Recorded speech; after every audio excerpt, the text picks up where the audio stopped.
Meanwhile, President Trump now calling out Democratic Congresswomen Rashida Tlaib and Ilhan Omar, saying their attacks against Israel should cost their party some votes. 5 years ago, the concept of even talking about this, of cutting off aid to Israel because of two people that hate Israel and hate Jewish people, I can't believe we're even having this conversation. Where has the Democratic Party gone? And I think any Jewish people that vote for a Democrat, I think it shows either a total lack of knowledge or great disloyalty.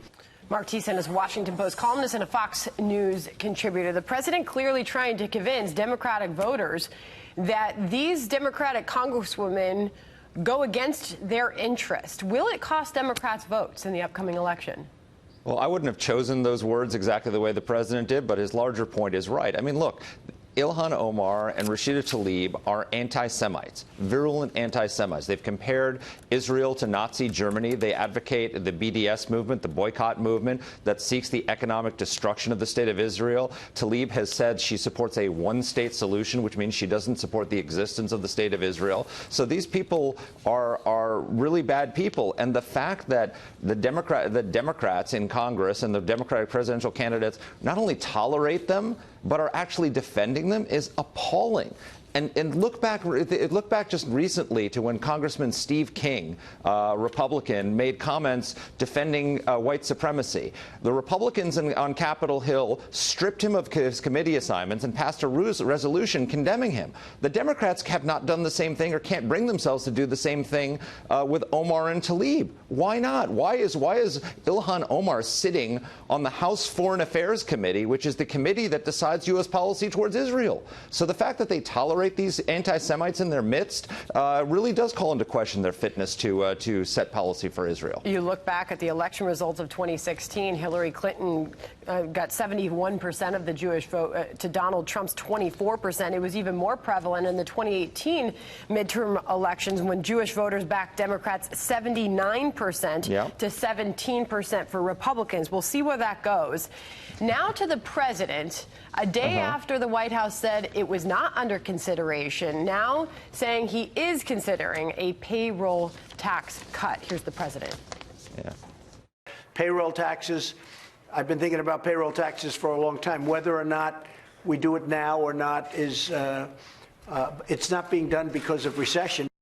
All right. Well, he has to make that case because the criticism was already out there in the wake of reports that it was being considered that the White House would do this to stimulate an economy that needs a little help. Mark? Well, the economy is doing very well. It may be slowing. No one thinks, most economists don't think it's going in towards recession, but it is slowing. Payroll tax cut is a perfectly legitimate tool. In 2011, Barack Obama worked with the Republican Congress to pass a payroll tax holiday that put about $1,000 in the pockets of every American family, the average American family. The difference between now and then is Obama had leverage because the Bush tax cuts were expiring, and so he cut a deal with Republicans to extend the Bush tax cuts for everybody but the people at the very top and to do this payroll taxing.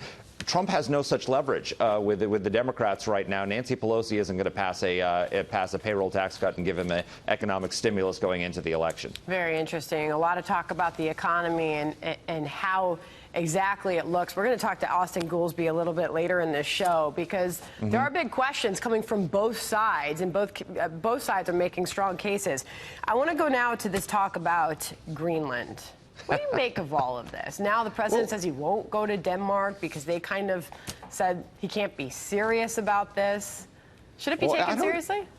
Well, first of all, I don't understand why people are dismissing this like it's some sort of a crazy idea.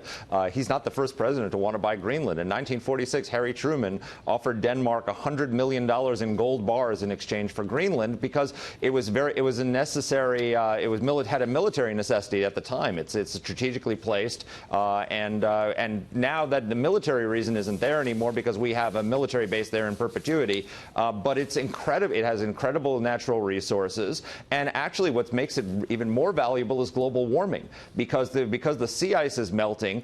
You can create a trade route of shipping lanes through the Arctic that could cut 20 days off of the shipping from Asia to the West.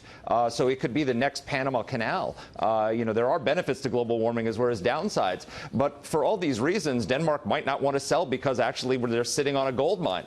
So it's not crazy for Donald Trump to want to buy it, and it's not crazy for Denmark to not want to sell. Interesting perspective. Marc Thiessen, always good to talk to you.